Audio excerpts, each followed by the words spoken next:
سر کوئی مخصوص علاقہ جس کے بارے میں کچھ شک ہو کہ یہ لڑکی وہاں مل سکتی ہے؟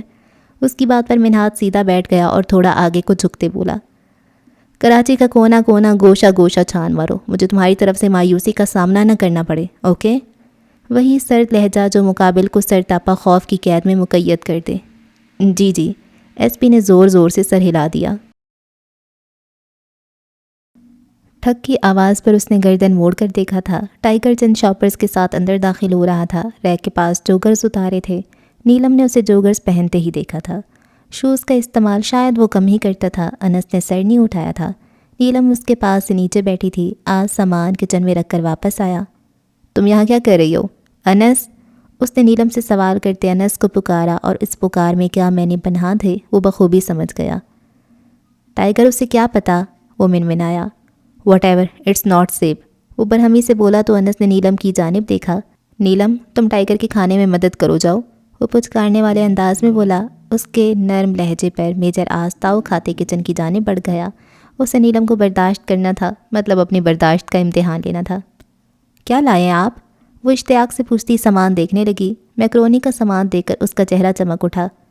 واؤ، آپ کو پتہ ہے ہماری آپ اتنے مزے کا اور ٹیسٹی کھانا بناتی ہیں کہ…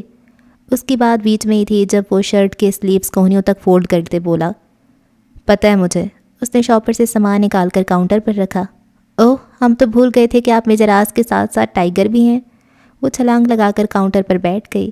میجر آز کا ہاتھ پل بھر کو رکا تھا، پھر سے مصروف ہو گیا۔ آپ ہر وقت اتنے ہی سڑو؟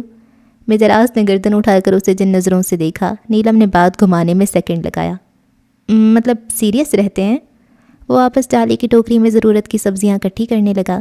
جی، یک لفظی جوابی پتھر مار انداز میں آیا تھا۔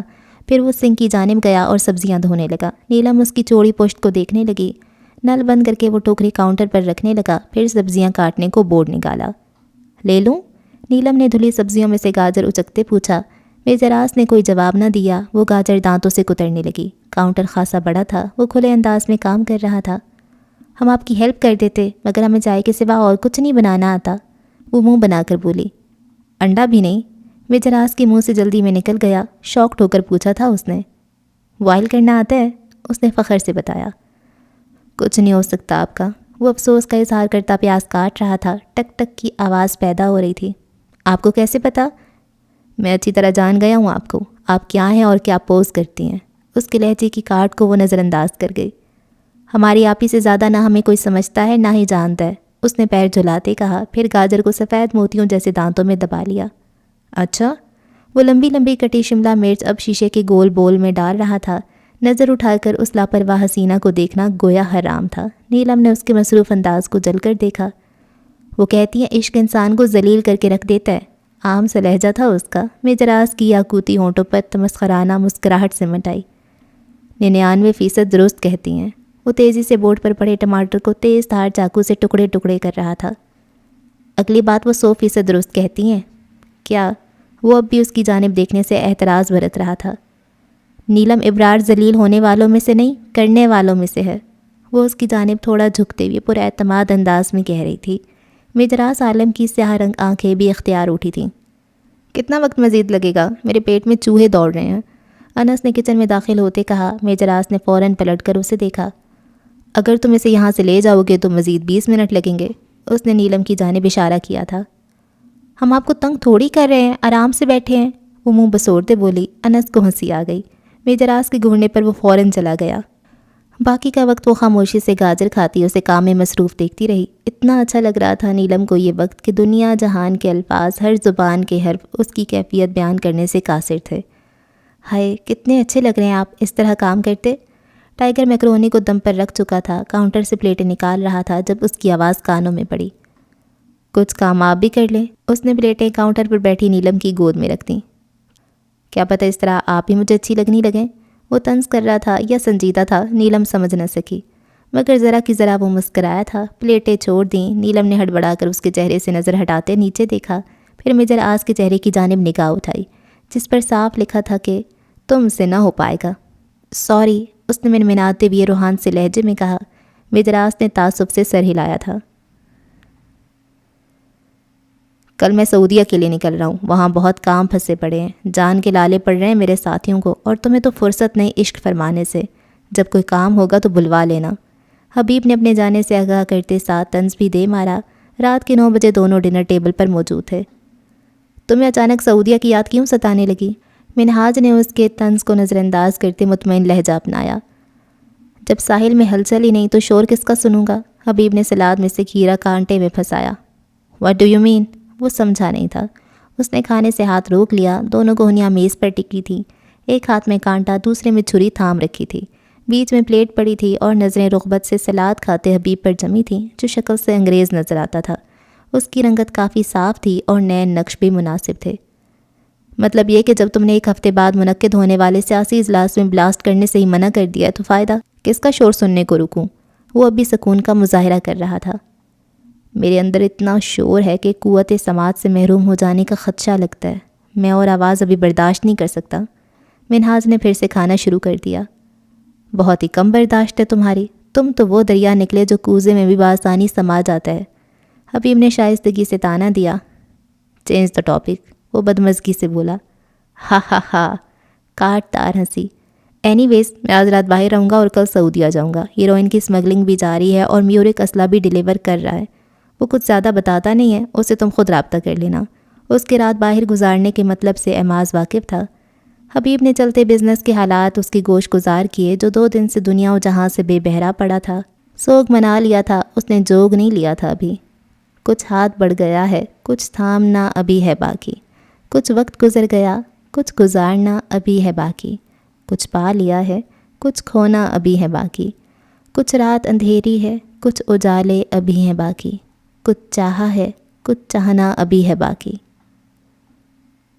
میورک نے اسلحہ کہاں بھیجا پتہ چلا؟ وہ دونوں لاؤنج میں بیٹھے تھے، نیلم کمرے میں سو رہی تھی۔ میجر آس نے انس کے سوال پر نقشے سے نظر ہٹا لی۔ اسلحہ بحری سفر کے ذریعے پاکستان سے نکالا جا چکا ہے، کوئی کارروائی ابھی اس لیے نہیں کی کہ پتہ چل سکے کہ میورک اسلحہ کہاں بھیج رہا ہے، آس نے بتایا۔ ٹائیگر تمہیں کیا لگتا ہے میورک کون ہے؟ انس نے پھر اس کے دمکتے بے نیاز چہرے کو دیکھا جو دوبارہ سے سامنے پڑے نقشے کو دیکھنے لگا تھا۔ دونوں درمیان والے 3 سیٹر صوفے پر براجمان تھے۔ I'm 100% sure he is from CIA، وہ پر یقین تھا۔ چلو ہمارے ساتھی اس پر نظر رکھے ہوئے ہیں، پتہ لگ جائے گا، اور میں نے نیکسٹ رپورٹ بھی سینڈ کر دی ہے، ہیروں کے متعلق بھی لکھا ہے اور نیلم کے بارے میں بھی آگاہ کر دیا ہے۔ اب رپورٹ JIX کے بعد آرمی آفیسرز کو پریزنٹ کر دی جائے گی۔ میری غلطی پر سب کتنا برسیں گے؟ وہ افسردہ ہوا۔ تم نے نیلم کی تصویر بھی بھیجی ہے نا؟ میجر آس نے سوال کیا۔ جو تم نے کہا تھا سب لکھ دیا۔ ایجنٹ شعیب نے جو ایملے اور ایوا کی ویڈیوز بھیجی تھیں وہ بھی ساتھ بھیج دیں، الماس بھی اور حرب کا سیل فون بھی، اس نے مزید بتایا۔ اور حبیب کی جانب سے خدشہ بھی ظاہر کر دیا میں نے، بس 12 بجے تک انفارمیشن مل جائے گی۔ حرب کے سیل میں موجود ڈیٹا شاید ہمارے کوئی کام آ جائے، اگر ڈائریکٹ پاسورڈز کھولے تو ڈیٹا اڑ جائے گا، اس سلسلے میں وہ ہیکرز کے ہاتھ میں دیا ہے۔ میجر آس نے اپنی انفارمیشن شیئر کی۔ مجھے کیوں لگتا ہے انس کہ یہ کڑیوں سے کڑیاں مل رہی ہیں؟ امریکہ، سعودیہ، افغانستان، بھارت، ان سب کی خفیہ ایجنسیاں بذریعہ منہاج پاکستان میں گھس گئی ہیں۔ آخر کو بلوچستان میں تربیت دیے جانے والے دہشت گردوں کو افغانستان کیوں بھیجا گیا؟ CIA کے ایجنٹ افغانستان میں ڈیرا ڈالے ہوئے ہیں۔ افغان طالبان سے ان کی ٹکر اب تو میڈیا کی بھی زینت بنی پڑی ہے، اور ایک اطلاع کے مطابق سعودیہ نے افغانستان میں $15 کا اسلحہ بھیجا ہے، اور ہو سکتا ہے کہ یہ افغان طالبان کے استعمال میں آئے۔ چند دنوں پہلے ہی تو ISI کے ہیڈ کوارٹر میں اس کی میٹنگ پاکستان آرمی میں لیفٹیننٹ جنرل، جو اب ISI کے ڈائریکٹ جنرل کے عہدے پر فائز ہو گئے تھے، سے ہوئی تھی۔ اچھا، یہ نقشہ سمجھ آ گیا؟ انس نے پوچھا۔ ہاں آ گیا، اس پر آج ہی کام کر لیتا، مگر مجھے انتظار ہے ہیڈ کوارٹر سے آنے والی کال کا۔ اسی وقت کال آئی تھی۔ میجر آس نے فوراً بلوٹوتھ ایئر فون کان میں سیٹ کیا۔ میجر آس، ایک بری خبر بھی ہے اور ایک اچھی بھی۔ ایک ایجنٹ ہی جانتا ہے جب بری خبر کا لفظ استعمال کیا جائے تو اس کے دل پر کیا گزرتی ہے۔ Tell me quickly officer. وہ فوراً کھڑا ہو گیا، اس کا پورا وجود کان بن گیا تھا۔ ملنے والی اطلاع کسی بلاسٹ سے کم نہ تھی۔ ہر برا کا ایجنٹ تھا، اس کے سیل سے اس کی اور 3-4 اور ایجنٹ آکاش، ارجن، پریم، راکیش، ابھے کے سفری معلومات ملی ہیں۔ ان تمام شخصیات کی IDs اور پاسپورٹ کی تصاویر بھی مل گئی ہیں۔ ان کا ایک ساتھی کالی بھیڑ بن کر ہمار خوروں میں گھس بیٹھا ہے۔ اس کے پاس ہمارے ملٹری ہارڈ ویئرز کی GPS لوکیشن ہے جو اس نے آج ایجنٹ ابھے کو دینی ہے۔ میں نے ایک فائل تمہاری ای میل کے ساتھ اٹیچ کر کے سینڈ کی ہے، سب کی تصاویریں چیک کرو اور معلوم کرو کون آ رہا ہے آج رات اس کالی بھیڑ سے ملنے، اور ہاں، تحمل کا مظاہرہ کرنا میجر آس، وہ باحفاظت ہمارے تک آنی چاہیے۔ آرام آرام سے کہنے کے بعد اس نے چند کوڈ ورڈز میں اسے کچھ اور بھی بتایا، پھر رابطہ منقطع کر دیا۔ جلدی گیٹ اپ چینج کرو انس، تمہیں فارم ہاؤس جانا ہے، میں ماز پلازا جا رہا ہوں۔ 2 ایجنٹ کاؤنٹر انٹیلیجنٹ بیورو سے بھی آ رہے ہیں۔ وہ جلدی سے میپ بند کرتا ہدایات دے رہا تھا۔ مطلب راہ کے ایجنٹ کے خلاف محاذ پر جا رہے ہیں ہم؟ کاؤنٹر انٹیلیجنٹ بیورو راہ کے خلاف کام کرتی ہے، تبھی اس ڈپارٹمنٹ کا نام سنتے ہی انس سمجھ گیا تھا۔ ہاں، وہ یک لفظی بولتا کمرے کی طرف بڑھ گیا۔ اس نے جلدی سے کمرے کا مقفل دروازہ کھولا۔ جلدی میں وہ ٹھک کر کے پیچھے دیوار سے لگا تھا۔ بیڈ پر بے خبر چادر میں لپٹا وجود ہڑبڑا کر اٹھا تھا۔ رات کا 1 بج رہا تھا۔ میجر آس ایک لباس لے کر کمرے سے ملحق واش روم میں گھس گیا۔ جب وہ واپس آیا تو اس نے وائٹ کلر کی بغیر شکنوں کی شرٹ زیب تن کی ہوئی تھی۔ سار ڈارک براؤن ٹائٹ جینز، بازوؤں کے بٹن کھلے تھے، بال کشادہ پیشانی پر بکھرے پڑے تھے۔ وہ غضب ڈھا رہا تھا اصولیہ میں۔ کبھی محسوس کیا تیز دھاری آری کے نیچے کلیجے کے ٹکڑے کو کترتے؟ بالکل یہی حالت نیلم کی تھی۔ وہ اسے نظر انداز کیے اب سلیپس فولڈ کر رہا تھا۔ بیڈ کے کنارے اس نے ڈارک کیریمل رنگ کا کوٹ نکال کر رکھا تھا، پھر مرر کے سامنے جا کھڑا ہوا۔ پاس ہی ایک چھوٹی سی الماری تھی، اس کو کھول کر اس نے جانے کیا نکالا تھا۔ نیلم کی جانب اس کی پشت تھی۔ تقریباً 7 منٹ بعد وہ پلٹا۔ نیلم دنگ رہ گئی۔ اس کی آنکھیں سنہری رنگ پکڑ چکی تھیں اور بال بھی اسی رنگ کے تھے۔ اس نے ہیئر ویکس استعمال کی تھی، شاید ایک کان میں چھوٹا سا ٹاپس تھا۔ برانڈڈ گھڑی۔ وہ کوٹ اٹھانے کو جھکا، جب نظر بے اختیار نیلم پر پڑی۔ وہ اس کی نظروں سے انجان بن رہا تھا، پر تھا نہیں۔ I am ready. انس اندر داخل ہوا۔ گارڈ کی حلیے میں تھا وہ۔ اوکے، دیکھو کار آئی، اس نے انس کو آرڈر دیا۔ اب دونوں کہاں جا رہے ہیں؟ وہ بیڈ سے نیچے اتری۔ ٹائیگر کوٹ پہن رہا تھا جس کی دائیں طرف سفید رنگ کے دھاگے کی کڑھائی تھی، اس پر خوب جچ رہا تھا۔ ہاں، ہم کام سے جا رہے ہیں، باہر سے لاک کر کے جائیں گے، ڈرنے کی ضرورت نہیں، اس نے عام سے لہجے میں مصروفیت سے جواب دیا۔ آپ کہیں نہیں جائیں گے، سنا آپ نے؟ یکدم ہی وہ دروازہ زوردار انداز میں بند کرتے اس کے ساتھ ٹیک لگاتے بولی۔ ڈریسنگ کے سامنے کھڑے آس نے خون خوار نظروں سے اسے دیکھا۔ پاگل تو نہیں ہو گئی ہو تم؟ وہ غصے سے چلایا۔ پلیز مت جائیں، ہم اکیلے رات کو اس گھر میں نہیں، ہم نہیں رہ سکتے، پلیز۔ وہ رونا شروع ہو چکی تھی۔ اس کے رونے سے میجر آس کو شدید چڑ تھی۔ نیلم، آپ ہٹ جائیں دروازے سے، میرا جانا بہت ضروری ہے، وہ ٹھہرے لہجے میں بولا۔ آپ نہیں جائیں گے؟ اس ٹائم کیا ہو سکتا ہے آپ کو کام؟ اور آپ نے یہ ڈریسنگ کیوں کی ہے؟ اب کی بار اس کا فطری تجسس عود کرایا تھا۔ تم جاننا چاہتی تھی نا میں کون ہوں، تو سن لو۔ اس کے چہرے کے پتریلے تاثرات نیلم کو خوف زدہ کرنے لگے۔ I am a snake eater, میں ISI ہوں، پاکستان کے دفاع کی آخری لکیر۔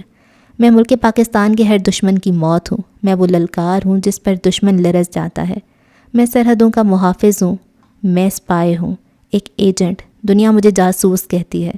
میری کوئی پہچان نہیں، میرا کوئی ایک روپ نہیں، میں ایک ہوں، میرے چہرے 100۔ میں اپنے ملک کی خاطر کشکول اٹھا سکتا ہوں، بھارت کی سرحد کے گرد منڈلاتا فقیر بن سکتا ہوں۔ میں کیمرہ اٹھائے کبھی صحافی بنا ملوں گا تو کبھی کسی ادارے میں استاد کے روپ میں، کبھی امریکہ کا کوئی رئیس بزنس مین تو کبھی کسی مسجد کا امام، کبھی آوارہ بن جاتا ہوں تو کبھی اپنے ملک کے لیے دیوانہ، خاکروب بن کر، پھیری والا بن کر، ہر روپ میں ملتا ہوں میں گمنام ہوں۔ کوئی مجھے نہیں جانتا، کوئی میری کھوج نہیں لگا سکتا، کوئی مجھ تک نہیں پہنچ سکتا، کوئی مجھے نہیں پہچان سکتا۔ میں دنیا کی نمبر 1 خفیہ ایجنسی کا ٹائیگر ہوں۔ My next target is to achieve the title of Black Tiger. وہ تم ساتھیوں سے سن رہی تھی جس کی جنون کی کوئی حد نہیں تھی، جس سے اپنا اگلا ہدف ہر قیمت پر حاصل کرنا تھا۔ آپ ISI سے ہیں؟ اس کی آنکھیں حیرت سے پھٹنے کے قریب تھیں۔ اپنی اتنی لمبی تقریر کے جواب میں ایسا بھچکانا سوال سن کر میجر آس کا دل اس سے ایک ہی گولی سے اڑا دینے کا کیا تھا۔ گاڑی کے ہارن کی آواز آنے لگی، اس کے جانے کا وقت ہو گیا تھا۔ سر پر کفر باندھ کر نکل رہا تھا وہ، کیونکہ یہ کھیل ایسا تھا جہاں کھیل پر کھیل کھیلا جاتا ہے، جہاں چالوں پر چالیں چلی جاتی ہیں، جہاں پیچھا کرنے والے کا بھی پیچھا کیا جاتا ہے۔ دیکھنا یہ تھا کہ آج وہ گیم چینجر کہلایا جائے گا کہ نہیں۔ ہٹو، اس نے آگے بڑھ کر نیلم کو بازو سے تھاما اور راستے سے ہٹا دیا۔ وہ ایسے ہی اپنے راستے صاف کرتا تھا، دروازہ کھول کر وہ باہر نکل چکا تھا۔ میجر آس، نیلم اس کے پیچھے لپکی۔ اس کی آواز میں کچھ ایسا تھا کہ ٹائیگر کے بڑھتے قدم تھم گئے۔ وہ مین گیٹ کھولنے لگا تھا، ہاتھ چند ثانیے کو لاک پر ٹھہر سا گیا تھا۔ اس نے پیچھے مڑ کر دیکھا، وہ اس سے کافی دور کھڑی تھی، اس کے آنسو اب بھی بہہ رہے تھے۔ اللہ نگہبان، اس کے کپ کپاتے لبوں سے ادا ہوا جملہ میجر آس کے کانوں سے ٹکرایا۔ اس نے گہرے سانس لیتے ہلکی سی مسکراہٹ سے اسے نوازا، اور یہ منظر نیلم کے دل کے نہا خانوں میں قید ہو گیا تھا۔ پھر وہ پلٹ گیا، چلا گیا، اور وہ وہیں کھڑی رہی۔ اب کی بار اسے کالی رات کی گہری تنہائی سے خوف نہیں آ رہا تھا، اب اسے صرف اسے کھو دینے سے خوف آ رہا تھا جسے کبھی پایا ہی نہیں تھا۔ نیچے شاندار کار کے پاس کھڑا انس اس کا منتظر تھا۔ میجر آس کے آتی اس نے کار ڈور اوپن کیا اور میجر آس نے ڈرائیونگ سیٹ کے ساتھ والی سیٹ سنبھال لی۔ ایجنٹ انس دوسری جانب سے گھوم کر آیا اور کار سٹارٹ کرنے لگا۔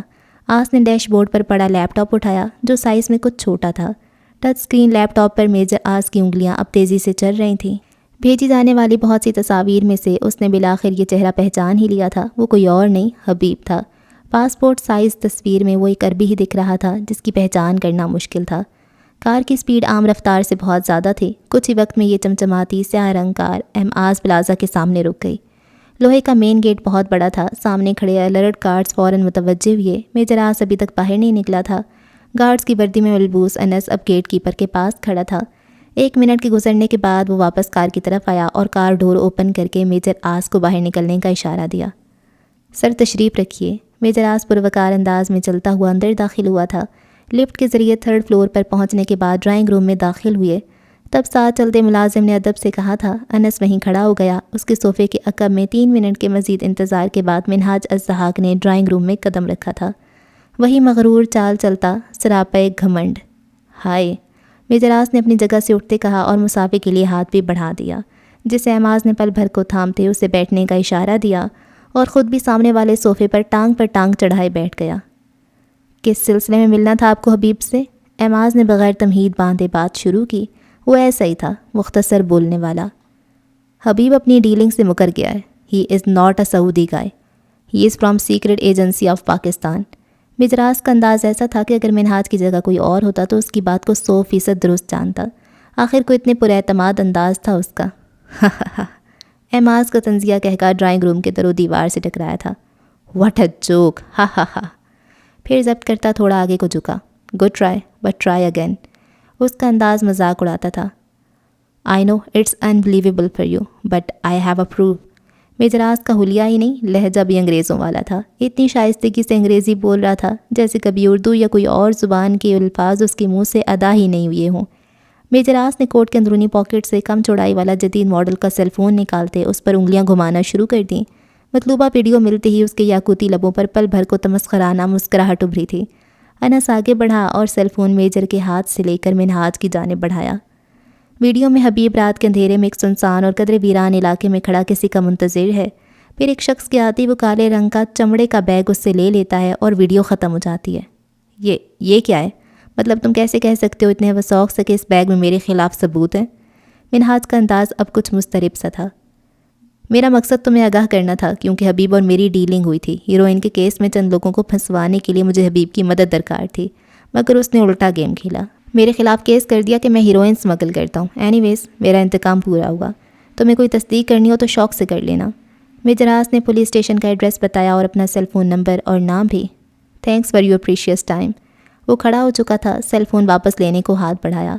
منہاج کی نظر اس کے چہرے کی جانب اٹھی۔ اس کی رنگت ایسی تھی جیسے سورج کی روشنی میں سونا چمکتا ہے۔ اعماز نے سیل فون سے بلوٹوتھ کے ذریعے ویڈیو اپنے پاس محفوظ کرتے سیل فون اسے واپس لوٹا دیا۔ میں تصدیق ضرور کروں گا، اگر تمہاری بات میں ذرا سا بھی جھول ہوا تو تم اعماز کے شکنجے سے بچ نہیں پاؤ گے۔ اعماز دھمکانا نہیں بھولا تھا۔ میجر آس نے پینٹ کی پاکٹس میں ہاتھ ڈالتے نظریں نیچے کیں، سر بھی ہلکا سا جھک گیا تھا۔ پھر جب اس نے سر اٹھایا تو وہ مسکرا رہا تھا۔ اعماز کو اس کی مسکراہٹ کچھ کہتی کچھ جتاتی محسوس ہوئی، مگر کیا، یہ وہ خود بھی نہیں جانتا تھا۔